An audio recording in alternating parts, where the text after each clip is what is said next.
everyone, it's Falcon Paladin with a Q&A session and a special surprise at the end of this. I apologize for the delay.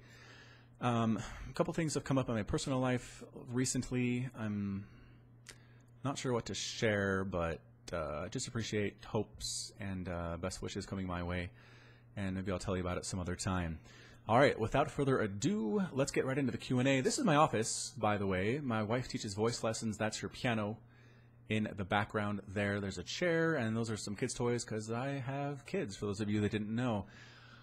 All right, so let's go ahead and go to the first question. It is, what do you mean by a channel in the SC2 client? Okay, so if you log into the SC2 client, on the bottom right side, there is a logo that has two people kind of visible on that. If you click that, it brings up an option to search for channels where you can talk to people.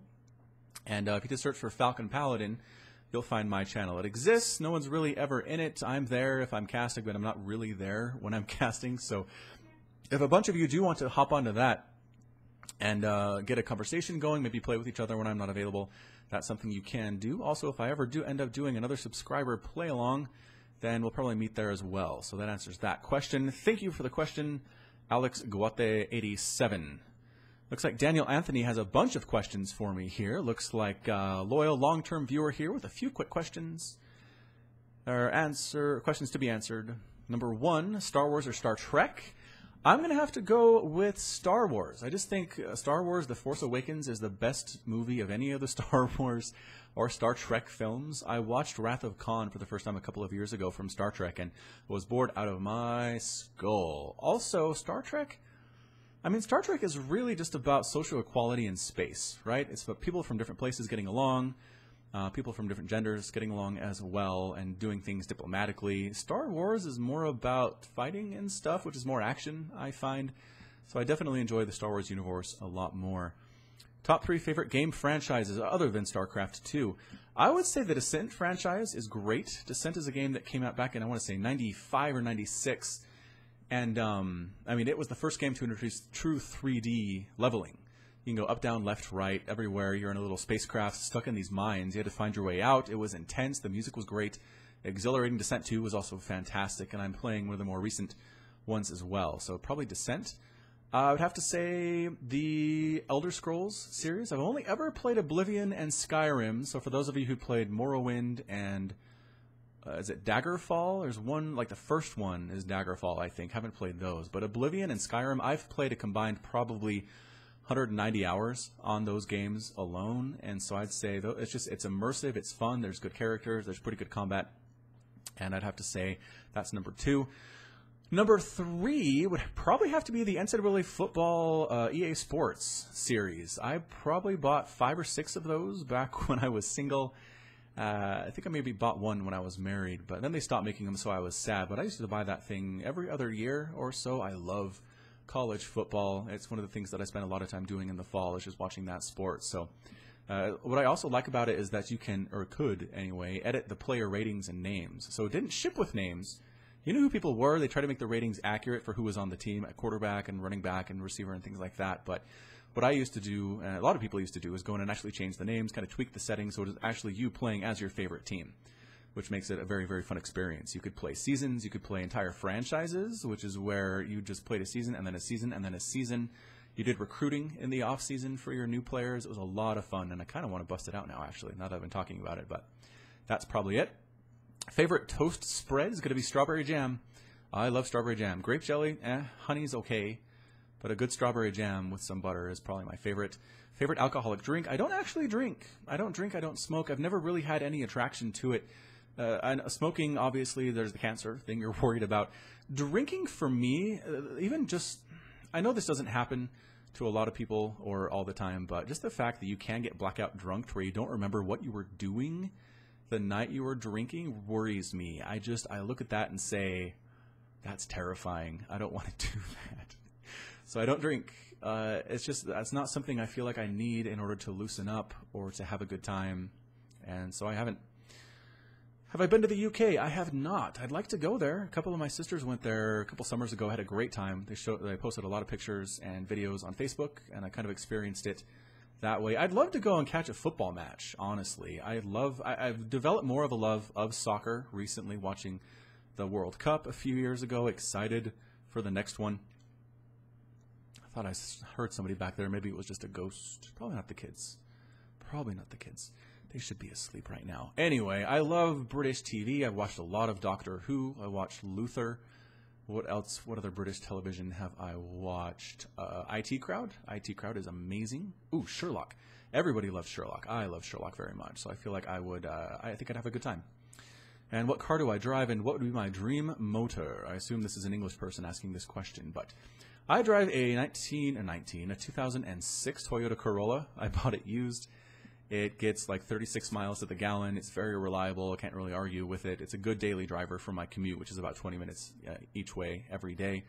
And my dream car, for a long time, I wanted a BMW 3 Series. I just felt like it was compact. It was nice. It had good power. But now I think I just want a Tesla, honestly. The Teslas are pretty. They have amazing pickup, amazing torque. They run on electricity, which is nice as well. And the price is getting to the point where it's almost manageable to where somebody like me can afford it. Maybe in a few years. We'll see how that goes. And all right, so that's it from Dan. We will move on to El Coco 1984, who's a loyal subscriber. I've seen him a lot on my channel, so we'll check him out. He says, will I continue to write books? For those of you who don't know, I did write a book. I'll put a link in the description. It's about time travel. I did it for NaNoWriMo, which is National Novel Writing Month. And so I wrote 1,600 words every day for 30 days and ended up with a book. And I wasn't going to do it, but then I had an idea. An idea got stuck in my head, and I had to get it onto paper, and I did it. I mean, I hammered it out. 1,600 words is a lot, especially because I have a day job. I wasn't casting at the time, so I had some more free time to do that. But that's what I did. And so that's the book. And people have asked me if I'm going to write another one. They seem to enjoy the first one. But I need another idea is what I need. Because that was the first book I ever wrote. I never really had the desire to write one before that idea popped into my head. And so I didn't. But if another one comes in, then I will likely go ahead and write that one. Chicken Sniper says, which campaign unit from any of the three would be your most broken in multiplayer, excepting Zergling Reconstitution, which is super broken? Every Zergling that dies with that ability in the Heart of the Swarm campaign respawns back at a hatchery, like for free. It's incredible. You just send wave after wave after wave at your opponents, and then they die. I might honestly say there is an immortal upgrade in the Legacy of the Void campaign that attacks air and ground and has splash damage. Like, immortals that can attack air and has splash is just crazy, crazy overpowered. If I saw that as a Zerg player, I would rage quit immediately. So I'm probably going to have to go with that one. Question from Bill Wagner, who again is a very loyal subscriber. Thanks, Bill, for chiming in. Do pro players make real money, or are they just slaves to sponsors? I'd say a few pro players make real money. They do, upwards of $100,000 a year. They definitely get sponsor money on top of that. I don't know that they're slaves to sponsors. I mean, being sponsored just means you wear their jersey, you kind of promote their stuff from time to time. You're in commercials and billboards and things. But yeah, I'd say it's not a lot. I'd say maybe, from what I remember, maybe 10 or 15 players worldwide really make good money. And it's hard to break into it, so I'm not sure how that's going to go in the future. Chicken Sniper has another question, says Fallout or Elder Scrolls? I'm going to say Elder Scrolls. I've tried playing Fallout. I tried Fallout New Vegas, and I didn't like the combat. I didn't really like the world. And I might be branded a heretic for that. But again, Elder Scrolls. That's the one that I played the most of. That's one I enjoy the most. Sacred Wolf says, what is the best race to play right now? Because he wants to know. He was low silver and Heart of the Swarm. I mean, people are going to say Zerg, just because Zerg is pretty well represented at the higher levels. But Terran is also pretty good. I mean, if you're comfortable with Terran, you can do a lot of good things, especially with Liberators right now. I might go suggest that. Jonas Gardbach says, well, I haven't seen one of your games. Oh, I have an answer for that one. Hold on. Another question is... blah, blah, blah, blah, blah, blah. Something, oh crud, something in Russian. I didn't see this one. Hang on. Google Translate.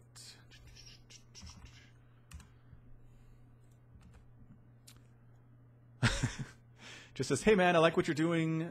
Come over video. Well, konchno success. All right, so just a general well wish from that comment entirely in Russian. That's exciting. Gerger3 asks, what is your advice for picking up girls? Wink, wink. I would say be complimentary, but don't be creepy about it. Compliment girls on what they're wearing, how they look. Don't make it sexual. I don't think for a lot of girls they're super interested in that immediately. I guess, I don't know, there might be enough that it's worth it, obviously, or people wouldn't do it, but I just say compliment girls on how they look.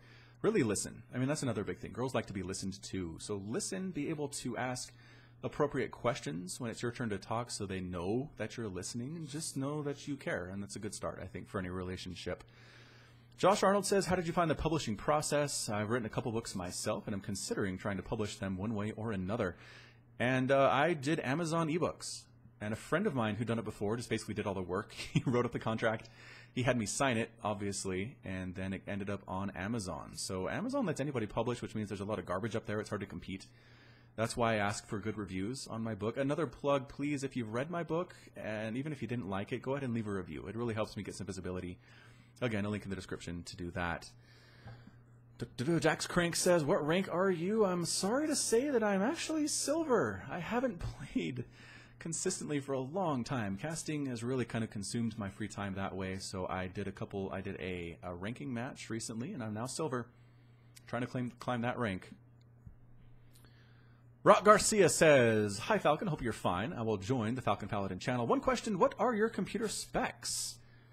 And the answer is, I have an Intel quad-core i5 processor, 16 gigabytes of RAM, 128 gigabyte SSD, and a GTX 970 video card. And I use a Blue Yeti microphone for all my casts, which is this guy. Blue Yeti, very happy with it. It has been a fantastic microphone.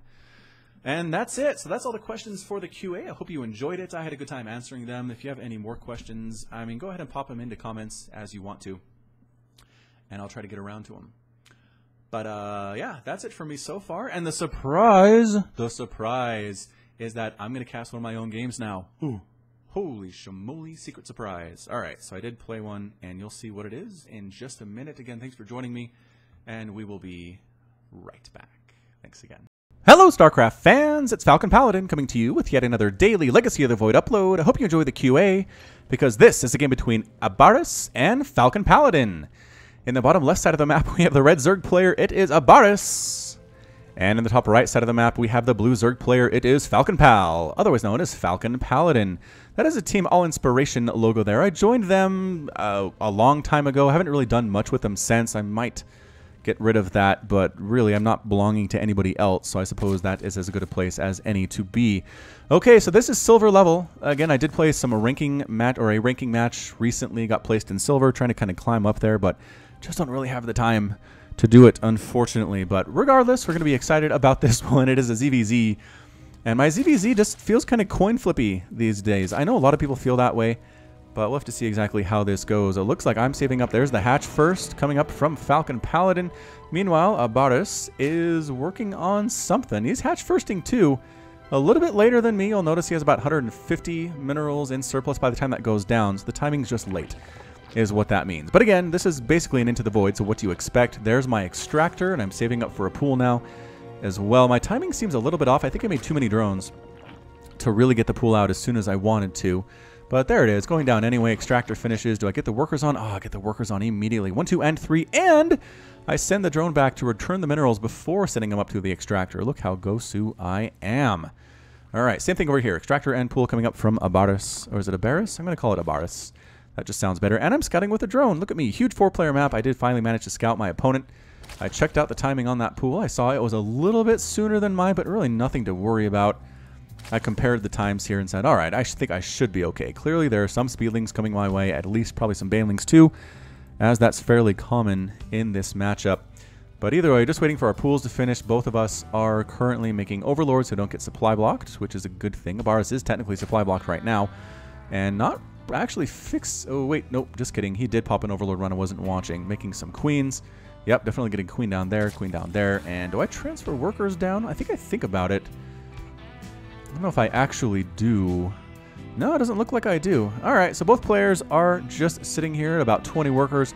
I have 18, Abaris has 20, so he has the lead. I do send some drones down here eventually. I'm not sure if this is totally totally the way to do things? I'm not entirely convinced that it is, as I only have 11 workers up here at the main, and that is some lost mining time, but regardless, that is what I chose to do. Oh, I'm trying to throw down a forward spine crawler. I forgot about this. So I do toss it down. It's super late, right? Abaris can see this because it's on his creep. And when did it decide to kill that thing? Oh, this Ling sees it. Ah, sees it in time before it can actually finish. I'm not sure how much damage it would have done anyway because there are a lot of Lings here. A spine crawler of Abaris' own is on the way. There's the cancel, and the drone ends up dead. So there's an inject from the queen. Inject here from this queen as well. Getting a Baneling Nest, 4 Lings, and speed. As Abaris, I'm working on speed. Not spending my money super well right now. As you can see, 500 minerals, 100 gas in the bank. Finally getting a Baneling Nest of my own. And here comes an attack. My overlords. Do my overlords see this, or do my Lings see this? I see this somehow, I remember. And I know there are Lings coming to try to kill me. So I immediately make 12 Lings. I do have a Baneling Nest, throwing down 2 spine crawlers. 1 here and 1 here, hopefully to deal with any run-bys these Lings try to do. They do actually stop for a bit. These speedlings take a bit of a breather on this bridge. Look down in the pit of despair into the lava below. And this is a lot of Lings, actually. This is 28 for Abaris. I'm making 16 in preparation. My spine crawler might actually finish. I'm trying desperately to knock down these rocks and maybe keep the Lings from getting in for a couple minutes, but I don't know if I have time to actually do that. Meanwhile, another extractor, more workers coming up. Abaris is droning up behind this, which seems good. But here it is, the big Ling attack. Run! I do run back, hopefully to the safety of my spine crawler. And the Lings kind of running around. They do the run by. They run right on by into the main base. There's a queen here. There's a spine crawler. The queen is going to die. I try to inject, but I can't. The queen ends up dead. Lings trying to catch these guys on the backside. On the flip side, Abaris doing a little bit too much running around, I would say. Spine crawler getting some kills. Does have 3 total. And yeah, just a lot of back and forth action here. 14 more Lings on the way for me. It's 20 to 19 workers. No player really droning up that well. And Abaris decides it's time to head on home, which hopefully my overlord saw. And I shouldn't panic too bad at this point. Again, Abaris spending his money a little bit better than I am. Is floating some more gas, but yeah, fairly even on that front. Baneling Nest is up for both players. Do we actually see any Banelings? No. No Banelings yet. I'm not sure how comfortable we are with our Baneling control here at the level. APM for these guys right now about 100 for Abaris, about 110 for me, so that makes sense at the silver level. Trying to work it. Spine crawler here hasn't gotten much work. I haven't been very aggressive. I'm being very defensively. Now starting to drone up just a little bit. 22, but look at that, 34. Abaris just made a ton of drones there. Oversaturated here and a little bit undersaturated there. Should probably transfer some drones around, but that's a-okay at this point. So who's going to take a third base first is my question. There are Banelings for Abaris coming up. Has Falcon Paladin done any Banelings? No, just sitting here with Lings. Just hanging out. An Overlord trying to scout in, see exactly what is going on. And Overlord scouting to make sure there are no Banelings waiting over there either. Both players really afraid to take a third. They know there are a lot of Lings on the field for each of us. 13 and 24 respectively. Abaris does not have as many as I do. And eventually, I think... Am I going Lair? I'm going Lair here at the natural, getting some injects off there. Excellent job. Queen, fairly low energy. Of course, I think that's a new one. The original one did die to that first Ling attack. There's an inject, and there's the Spire. So Abaris working on a Spire now, and does have a couple defensive Banelings. Not really going for that third once again. Overseer here, trying to scout things out, and I do decide it's time to go for a third. Here at the 6-minute mark, I have Lings, I have Queens, trying to kill these Overlords that are scouting on in, and should actually get this one. It's not paying attention. Getting stabbed right in the face. Another Overlord there. And yeah, third base on the way. That Spire for Abaris might be a big deal. It's just, I don't know. I feel like I could have maybe done some work here. It's 48 to 28 workers. Abaris droning up so dang hard. Really should be taking a third right now, and is not doing it. Another Overlord gonna die? Yeah, this queen has 3 kills already and is going to get yet another Overlord. I think this might be a bad rally from Abaris, but Blorp does not supply block him. Creep spreading between the third base and the second base. And Abaris right now just doesn't have anything at all. I should have scouted better. I know I have an Overlord here, but there's a handful of Lings and a Spine Crawler, and that is it. That is all Abaris has, and I have so many more Lings than he does. It is, what, 48 Lings versus 13 Lings and 2 Bangs. And I mean, as long as I don't crash into the Banelings and lose these all in one fell swoop, I think I would be okay.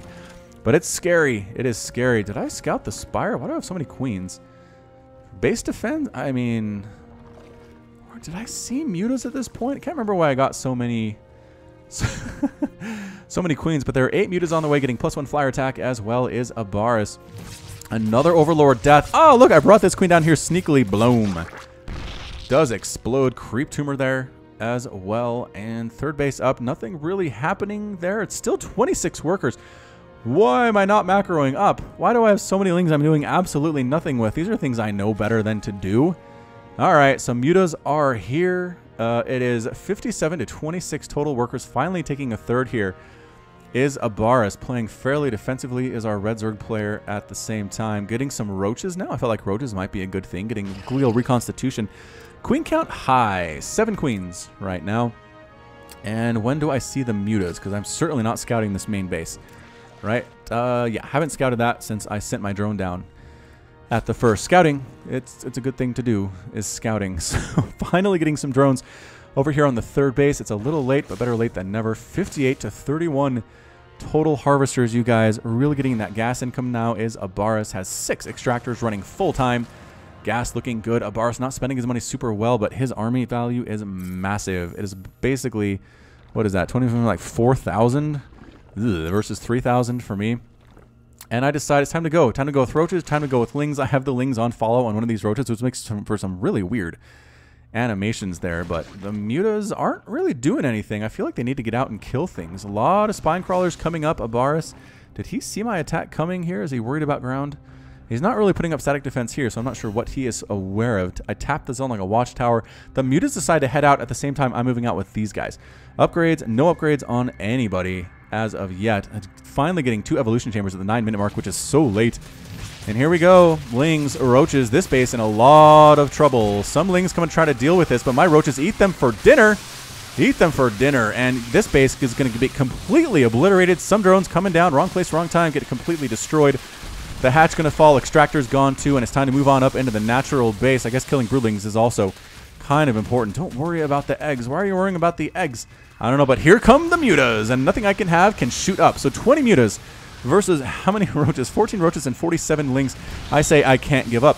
I can't go home. Those mutas will kill me. So meanwhile, back home, I'm making more queens. I'm making spore crawlers. I'm trying to delay this as much as I can. Lings get inside the main base. 5 spore crawlers, 7 spore crawlers.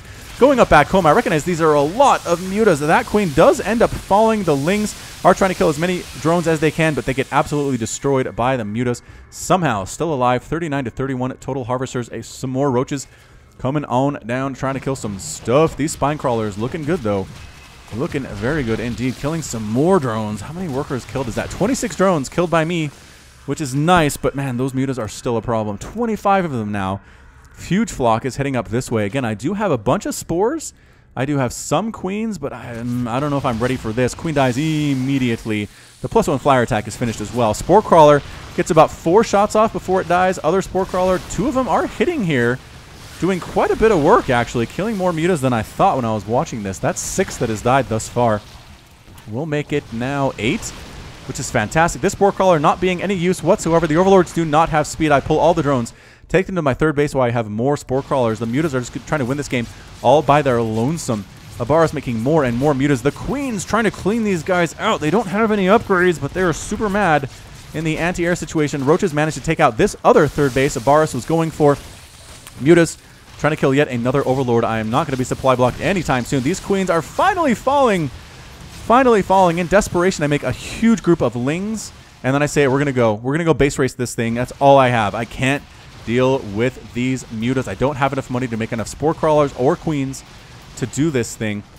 Mutas chasing my roaches around. At least it keeps them down here instead of up at my base. The lings chasing on down with a +1 ground carapace, which I figured did. I mean, it shares upgrade to roaches, so it makes sense, right? These mutas coming up here. I don't know if you want to attack into this many spores, and he decides not to. Loses some anyway. 17 have been killed.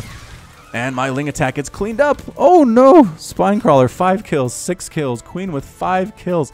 Not looking good, except I still have 2 bases.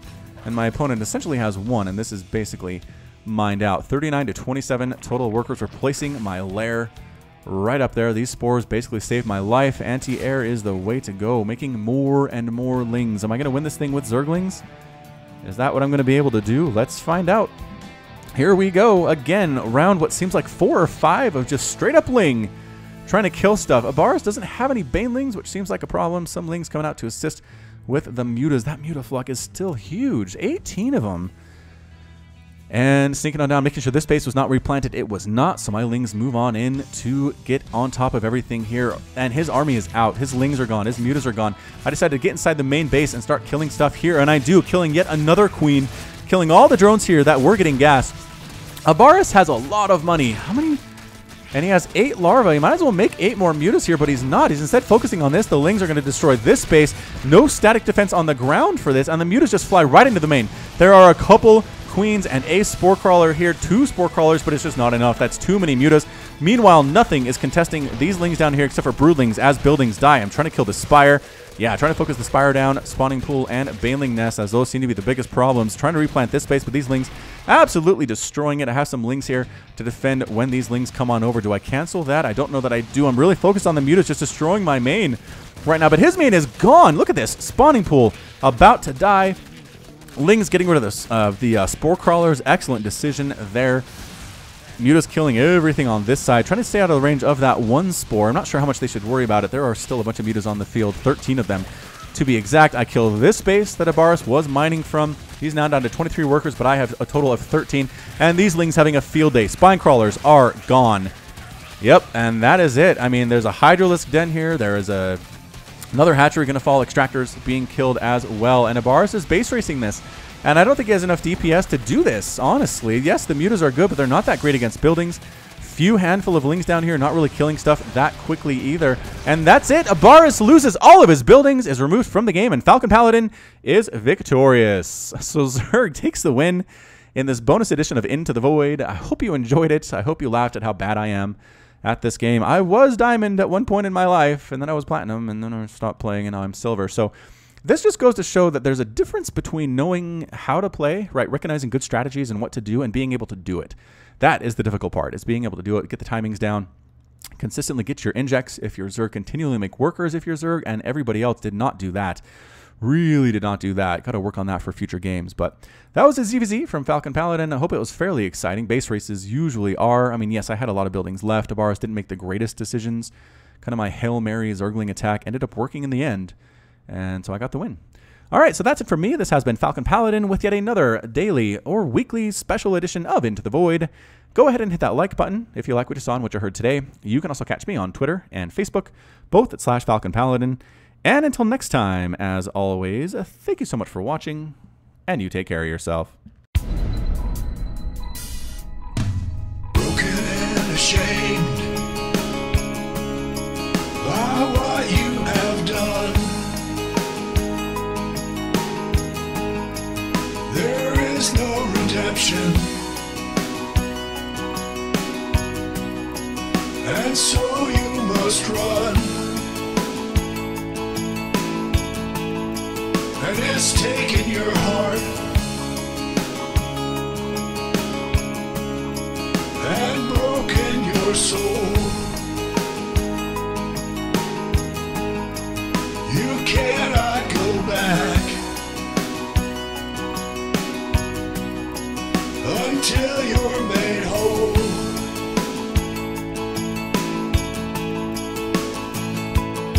And you're running into the void.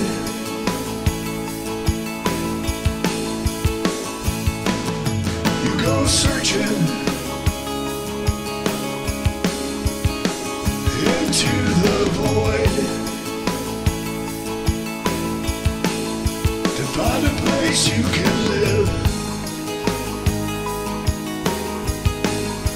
a place you can love.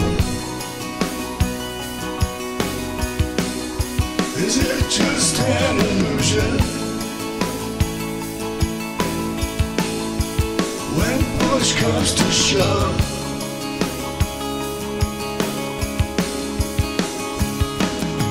there's a light upon you, and you follow it on, looking for a reason and a way to atone.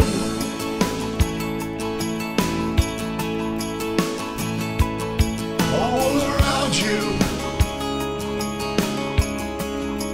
the the stars. You're lost in a maelstrom of a great new unknown.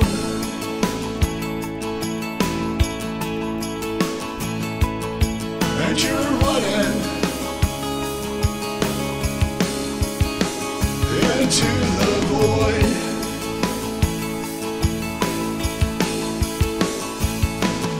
You go searching into the void to find a place you can live, a place you can love. Is it just an illusion when push comes to shove?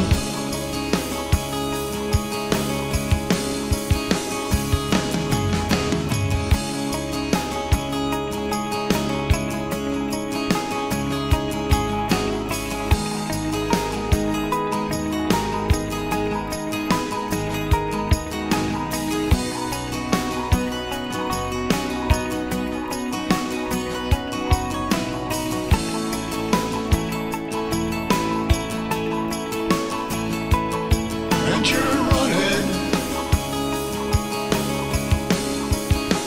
into the void.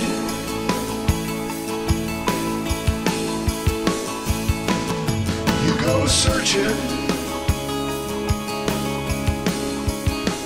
into the void.